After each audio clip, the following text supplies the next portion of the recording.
आज हम लोग इस वीडियो में देखेंगे वर्क बुक स्प्रिंग क्लास 4 यानी वर्क बुक ये कार्य पुस्तिका है। स्प्रिंग यानी इंग्लिश कक्षा 4 की अंग्रेजी की पुस्तक है स्प्रिंग। इसमें आज हम लोग देखेंगे लेसन 10 कार्य पुस्तिका में, अंग्रेजी कार्य पुस्तिका कक्षा 4 की इन दी पार्क यानी पार्क में। अब पहला क्वेश्चन इसमें दिया गया है, read the lesson in the park carefully, यानी सावधानी पूर्वक पार्क पाठ को हमें पढ़ना है। देन राइट, तब जो है ट्रू और false, true for the correct statements and false for the incorrect statement. इसमें कथन हमें इस लेसन के अकॉर्डिंग यानी इन द पार्क जो लेसन हमारे बुक में दिया गया है उसे हमें पढ़ करके जो ये सेंटेंस दिए गए हैं उसके अकॉर्डिंग जो स्टेटमेंट दिए गए हैं उनमें ट्रू और फॉल्स लिखना है। तो हम इसके पहले भी वीडियो दे चुके हैं लेसन के, उसके हिंदी में अनुवाद और उसके अभ्यास प्रश्न सब दे चुके हैं। तो इसको इसमें देख लेते हैं कि they went to the park to enjoy and refresh themselves. वे पार्क में एंजॉय करने और रिफ्रेश यानी ताजगी महसूस करने के लिए अपने आप को गए, तो ये हमारा ट्रू है, TRUE ट्रू। अब नेक्स्ट आता है elderly people were sitting in the circles and doing yoga. बड़े लोग एक घेरे में गोले में बैठे हुए हैं एंड डूइंग योगा और योगा कर रहे हैं, ये भी हमारा स्टेटमेंट जो है ट्रू है, TRUE ट्रू। नेक्स्ट दिया गया है there was population there was pollution all around. Pollution mean क्या होता है? प्रदूषण, यानी चारों ओर प्रदूषण है, ये फॉल्स है, FALSE फॉल्स। नेक्स्ट आता है many birds were sitting sweet songs there, यानी many birds were singing sweet song there. वहाँ पे बहुत सी चिड़िया मीठा मधुर गीत गा रही हैं, ये ट्रू है। चिड़ियों के कलरों को मधुर गीत कहा गया है, TRUE ट्रू है। और नेक्स्ट आता है कि दे वर वेरी सैड, वे बहुत दुखी थे, that the park was near to their house. They were very sad that the park was near their house, क्योंकि पार्क जो है उनके घर के निकट था, तो ये यहाँ पे ये फॉल्स है क्योंकि वो खुश थे, FALSE फॉल्स यानी गलत है। अब आगे दिया गया है कि look at the pictures given object in circle, yes. इस पिक्चर में हमें ऑब्जेक्ट को देखना है और उस ऑब्जेक्ट्स में हमें ये सर्किल है और फिर लिखा है कि if you find them, yes लिखना है यदि तुम उसको वहां पे पाते हो, इन दी पार्क यानी पार्क में, and know if you do not find them in the park, यदि उस वस्तु को पार्क में नहीं पाते हो तो उसमें हमें फॉल्स लिखना है। कहने का मतलब इसमें एक पिक्चर दी गई है जो कि एक सर्किल में दी गई है और उसके नीचे यस और नो लिखा हुआ है। अगर आपको वो वस्तु जो सर्किल में दी गई है, गोले में दी गई है, अगर वो वस्तु पार्क में पाई जाती है तो उसमें आपको S में गोला कर देना है और अगर नहीं पाई जाती है तो उसमें नो में गोला कर देना है। तो हम देखते हैं कि पेड़, ट्री जो है पार्क में रहता है, तो यहाँ पे हम S कर देंगे, इसमें गोला लगा देंगे। बटरफ्लाई भी फूल पत्तियां रहती हैं तो वहाँ पे बटरफ्लाई भी देखने को मिल जाती है पार्क में, तो यहाँ पे गोला लगा देंगे। नेक्स्ट आता है फ्लावर्स भी पार्क में दिखाई देते हैं, तो इसमें भी हम सर्किल कर देंगे। अब नेक्स्ट आता है बेड, ये बेड जो है ये वहाँ पे पार्क में बेड नहीं दिखाई देता, इसमें हम नो में सर्किल कर देंगे। साइकिल नहीं रहती है, इसमें भी नो में सर्किल कर देंगे। अब इसमें बाद आउल है, ये भी पेड़ों पे दिखाई देता है, आउल ये इसमें भी S कर देंगे। अगर पेड़ पौधे होंगे तो वहाँ पे आउल भी होगा। और इसके बाद आता है टेलीविज़न, तो टेलीविज़न भी पार्क में नहीं दिखता है, तो यहाँ पे नो कर देंगे। यहाँ पे कार भी नो कर देंगे। इसके बाद आता है गिलहरी, इसको इंग्लिश में स्क्वेरल बोलते हैं, तो यहाँ पे स्क्वेरल भी दिख जाती है, गिलहरी भी दिख जाती है, तो यहाँ पे हम यस कर देंगे यानी सर्किल कर देंगे, सर्किल S में सर्किल कर देंगे। अब अगला दिया गया है कि make meaningful sentences with the help of the table given below and write them in the given space. अब यहाँ पे मीनिंगफुल सेंटेंस हमें टेबल की सहायता से बनानी है और नीचे जो स्पेस दिए गए हैं उसको इसमें लिख देना है।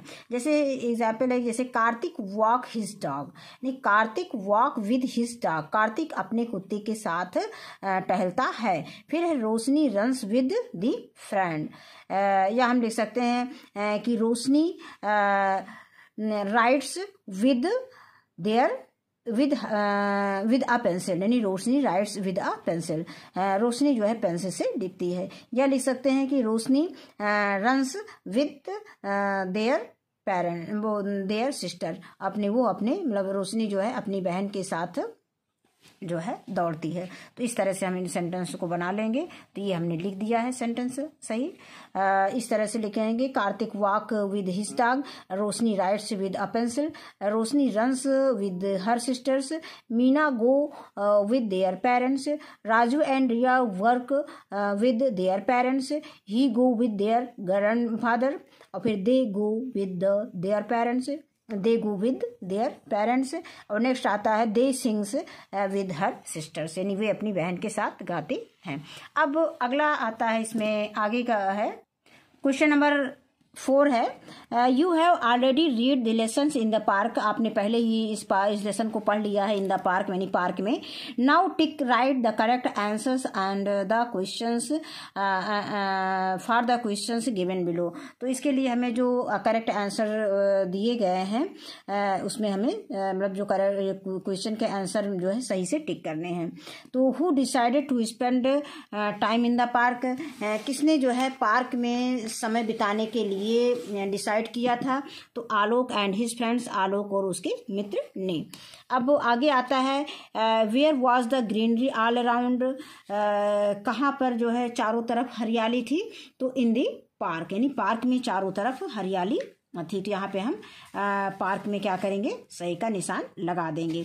नेक्स्ट आता है क्वेश्चन नंबर, अगला क्वेश्चन है, who were doing yoga in the park, मतलब कौन पार्क में योगा कर रहे थे? तो एल्डरली पीपल्स, बड़े लोग कर रहे थे योगा, तो यहाँ पे हम इसमें एल्डरली पीपल्स में लगा देंगे। और फिर नेक्स्ट आता है कि were the parents sitting while the kids were playing, मतलब माता पिता कहाँ बैठे थे जब बच्चे खेल रहे थे? तो यहाँ पे है ऑन द बेंचेस, बेंच पर बैठे थे।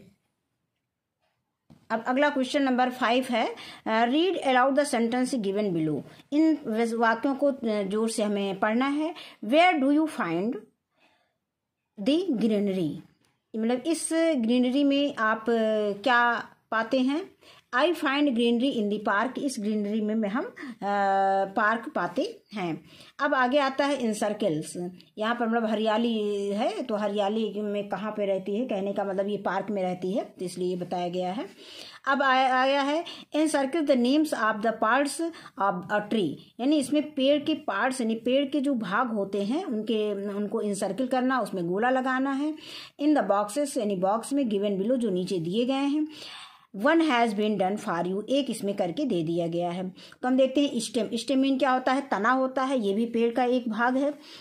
पार्ट्स ऑफ और ट्री है। स्टैंड नहीं है, शायल नहीं है। ब्रांच, इसमें शाखाएं भी होती हैं पेड़ में, तो इसमें भी इंसर्किल कर देंगे।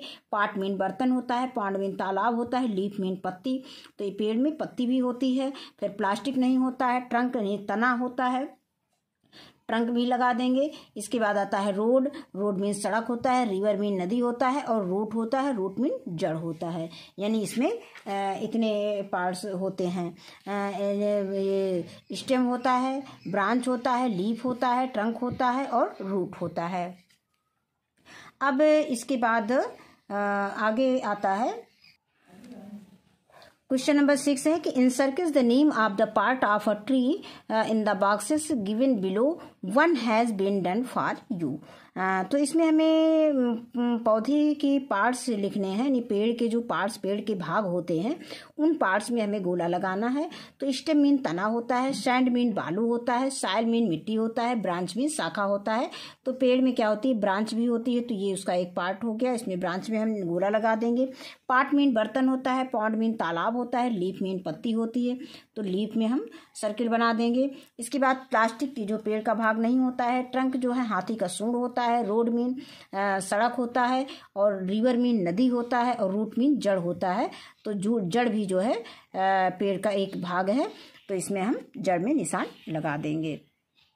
अब आगे आता है हाँ, इसमें जो है ट्रंक मीन जो ये मोटा जो तना होता है, जो पेड़ जिसमें छाल लगी होती है, पेड़ का जो मेन शाखा होता है नीचे से, वो उसको हम ट्रंक बोलते हैं। और ट्रंक मीन जो है हाथी का सूंड भी होता है, इसकी दो मीनिंग होती हैं। तो हम इसमें ट्रंक में भी गोला कर देंगे। जो नीचे से पेड़ का मोटा तना जाता है ऊपर तक, और फिर ऊपर जो शाखाएं निकलती हैं उनको ब्रांच बोलते हैं, और नीचे को जो तना निकलता है उसको हम ट्रंक बोलते हैं। अब आगे आता है, put the jumble word in order to make meaningful sentences and write in the given spaces. इसमें जंबल वर्ड दिए गए हैं और उसमें हमें रीअरेंज करके मीनिंगफुल सेंटेंस बनाना है। तो इसमें हमने लिख लिया है, have shirt colour I red, तो I have red colour shirt. फिर आगे आता है, garden flowers are there in beautiful my, तो there are beautiful flowers in my garden.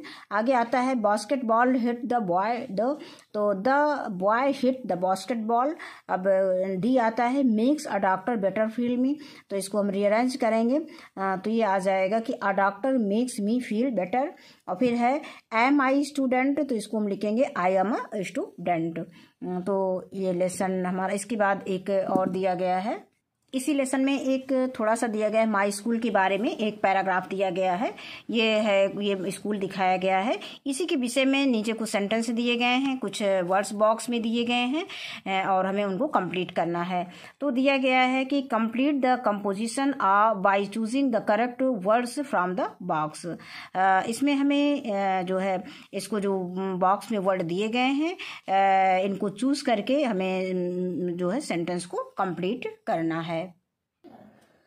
This is my, तो यहाँ पे क्या लिख देंगे, दिस इज माई स्कूल, ये लिख देंगे। यहाँ पे स्कूल दिखाया गया तो SHOOL स्कूल। फिर आई गो टू स्कूल डेली, यहाँ पे क्या दिया गया है, मैं स्कूल डेली प्रतिदिन जाता हूँ, तो यहाँ पे लिख देंगे डेली, DAILY डेली।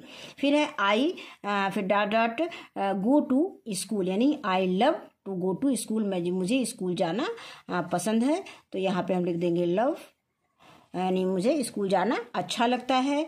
फिर है I dot so many new, तो आई लर्न, मैं बहुत कुछ सीखता हूँ, लर्न लिख देंगे। सो मैनी न्यू थिंग्स, मैं बहुत सी नई चीज़ें स्कूल में सीखता हूँ, थिंग्स यहाँ पे लिख देंगे, ये थिंग्स दिया गया है। फिर आगे दिया गया है एट स्कूल एवरी डे, यानी I learn so many new things at school, मैं स्कूल में प्रतिदिन नई चीज़ें सीखता हूँ। आई स्टडी मैनी सब्जेक्ट, यहाँ पे सब्जेक्ट लिख देंगे, SUBJECT, मतलब मैं कई विषय स्कूल में पढ़ता हूँ। I study many subject in the class, मैं कक्षा में कई विषय पढ़ता हूँ। माई स्कूल इज यहाँ पे क्या है, कहाँ क्या लिख देंगे, ब्यूटीफुल प्लेस, तो BEAUTIFUL ब्यूटीफुल प्लेस, मतलब मेरा स्कूल अच्छे स्थान पर है। I love my school and my teacher, मैं TEACHER टीचर, तो यहाँ पे हो जाएगा I love my school and my teacher, मैं अपने स्कूल को और अपने अध्यापक को पसंद करता हूँ।